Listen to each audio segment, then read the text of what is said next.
Paano kaya tataas ang sweldo ko? I think kailangan mo mag-upskill. Mag-upskill?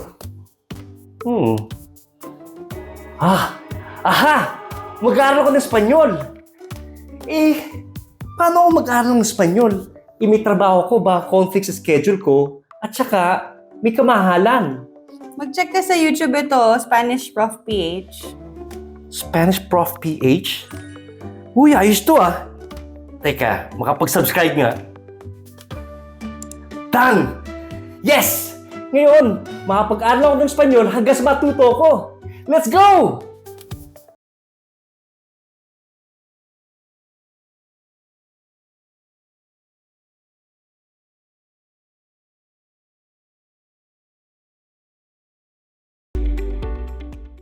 Mabuhay! I want to start this by saying I'm a proud Filipino. And I'm also proud na kilala tayong mga Pilipino sa buong mundo sa pagiging hardworking people, sa pagiging very hospitable, magaling mag-English at excellent sa customer service. At kaya naman, ang Pilipinas ay isa sa top outsourcing destinations ng mga companies globally. Malaking tulong to sa ating lahat at syempre sa ating ekonomiya. At dahil rin dito, marami na sa ating mga kababayan ang mga nagtatrabaho na sa mga BPO industries or call centers na sumusweldo kada buwan between 12,000 pesos to 20,000 pesos. Not bad, di ba? Ang kagandahan nito, marami na rin mga companies nationwide ang nag-o-offer ng mga Spanish bilingual jobs kung saan maaari kang magkasweldo between 60,000 pesos to 100,000 pesos monthly. Yan ang gusto nating lahat, di ba? Do you agree? At para naman sa ating mga kababayan, mga OFWs, ang ating mga unsung heroes. With this job option po, baka hindi na rin po kailangan mag-ibang bansa pa at iwanan ng inyong mga mahal sa buhay para kumita lang ng kaparehong halaga ng sweldo kada buwan. Kasi maaari na po natin kitain to sa ating sariling bansa at sa sarili mismo nating mga tahanan. Kasi during and after the COVID-19 pandemic, marami na mga BPO companies ang nag-offer ng work from home setup. Ganon din, marami na mga companies sa loob at labas ng bansa ang naghahanap ng mga virtual assistants or VAs na marunong mag-Espanyol na nag-offer ng sweldo between $6 to $10 per hour. So, imagine this. Kung Spanish virtual assistant ka or Spanish VA, then pwede ka rin kumita between 60,000 pesos to 100,000 pesos monthly. Panalong-panalo kasi nagtatrabaho ka na sa bahay mo, therefore, mas hawak mo yung oras mo. Makakaiwas ka pa sa nakakaalta presyong trafiko, sa sobrang pagod at sa sobrang gastos ng pagbabiyahe, lalong-lalo na sa mga panahon ng tag-ulan at bagyo. Malaki pang kita mo. So, ano pang hinihintay nyo? Tara na't magsimula na tayong mag-aaral ng Espanyol. Vamos, amigos! Ako po si Manolito Castillo, ang inyong profesor sa Espanyol at magiging gabay at kasama nyo sa inyong Spanish journey na to. Matagal na po ako nagtatrabaho bilang Spanish bilingual representative sa aming company. Mahigit na po 1 dekada at matagal na rin po ako nagtuturo ng Espanyol. Nag-start po ako magturo ng Espanyol mga early 2017 hanggang ngayon. I remember noon, after ng aming mga trabaho, nagkaklase kami sa mga fast food restaurants na malapit sa aming company, gaya ng Jollibee, Chowking, Bagwings, at ganun din sa mga coffee shops like Starbucks.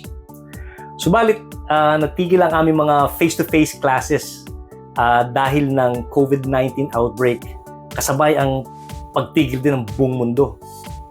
Sa kabila ng krisis na to, mabuti na lang at na-introduce sa akin ang Zoom application na nagbigay daan para sa akin para ipagpatuloy ang aking pagtuturo ng Espanyol through Zoom classes. I realized na super convenient ang mga Zoom classes namin kasi nakakapag-aral ang mga estudyantes ko in the comfort of their own homes. At pangalawa, mas tipid. Hindi na nila kailangan pa mag-commute pa sa lugar na pinag-aaralan namin. Pangalawa, Hindi na nila kailangan pang umorder pa sa mga restaurants para makastay lang sa nasabing lugar. At ang umorder ng kape sa Starbucks na may taglay na kamahalan. At pangatlo, siyempre, mas madali nilang na ma-manage ang oras nila. Kasi, especially kung meron silang work before or after classes. Or kung meron silang mga special errands para sa family.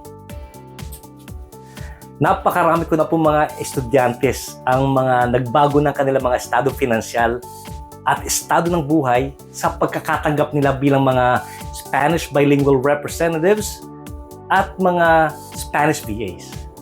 Unti-unti na po nila nakakamit ang mga dating pinapangarap lang nila sa buhay.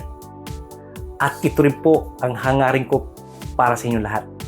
Ito po ang main objective ng ating channel na to, ang SpanishprofPH.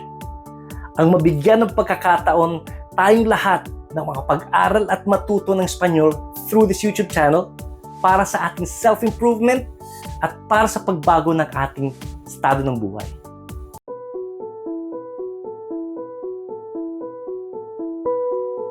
Maraming mga nagsasabi na baka hindi nila kakayanin na mag-aral ng Espanyol kasi mahirap at hindi sila matalino. Huwag kayong mag-alala mga kababayan. Kasi kung gusto mo talaga ng tunay na pagbabago, unang-una dapat nating isipin na wala namang tama, wasto, or mabuting gawain ang madali sa simula. Lagi may kasamang sakripisyo at kirot. Gaya ng pagmamahal ng tunay, pagkakawang gawa, pagpapabuti ng ating kalusugan, at pagpapaganda ng ating mga katawan. At marami pang iba. Gayunpaman, ginagawa pa rin natin ang mga ito kahit mahirap kasi alam natin ito ang tama para sa ating sarili at para sa ating mga mahal sa buhay. At ito rin sa totoo lang ang nagpapatamis sa mga ginagawa natin. At pangalawa, mga kaibigan, nais ko rin sabihin sa inyo na hindi main requirement dito ang pagiging matalino.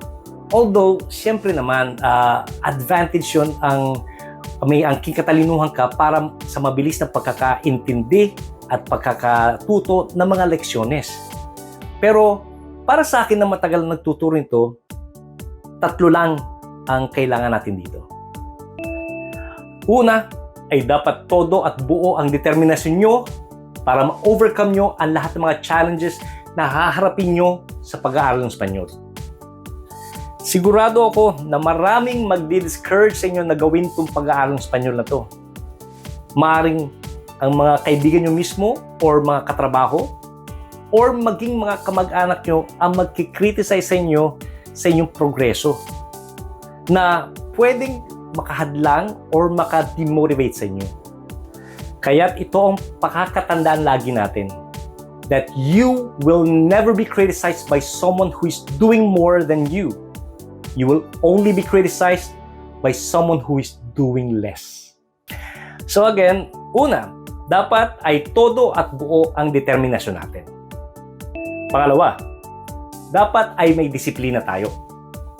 Discipline is doing what needs to be done even when you don't feel like it. It is about making sacrifices and delaying gratification in order to achieve something more significant in the long run. At kasama ng disiplina ang 100% dedication at commitment sa hangaring ito. Katulad ng Mamba mentality of the late great Kobe Bryant. The Mamba mentality simply means trying to be the best version of yourself. So dapat yung masimulan ang mga good habits katulad ng mag-setup ng mga schedule sa panonood ng channel na to, ang mag-take down ng notes, at syempre ang makapag-practice araw-araw ng mga lessons na matutunan natin. So remember, if you want to earn a higher income but you're doing low income habits, then your dreams won't happen. Higher income requires high income habits. So again, una, determinasyon. Pangalawa, disiplina. At ang pangatlo, ang consistency. Ang may pagpatuloy ang nasimulan hanggang sa katapusan. Hanggang sa ma-achieve nyo ang goal nyo na maging Spanish bilingual. Naalala ko ang isang interview ni Denzel Washington and he said, "Without discipline, you never start. But without consistency, you never finish." Without commitment, you'll never start. But more importantly, without consistency, you'll never finish. At nandito ako para samahan kayo hanggang sa huli. Kaya, bilang panimula, inaanyayahan ko po kayong lahat sa ating channel na to, ang Spanish Prof PH. Please subscribe po para makatulong po tayo sa paglago ng ating channel. At mga kaibigan, sa pag-subscribe nyo ngayon, ito po ang first step nyo sa pagiging Spanish bilingual. I would greatly appreciate it also if you hit the like button and the notification bell para ma-inform po kayo ng mga upcoming videos natin. Please also share to your friends, families, and co-workers. Maraming salamat po sa pagtangkilik nyo at kita-kita po tayo sa next video. So, kabayan, bienvenidos a Spanish Prof PH. Welcome to Spanish Prof PH. Adiós. Hasta luego.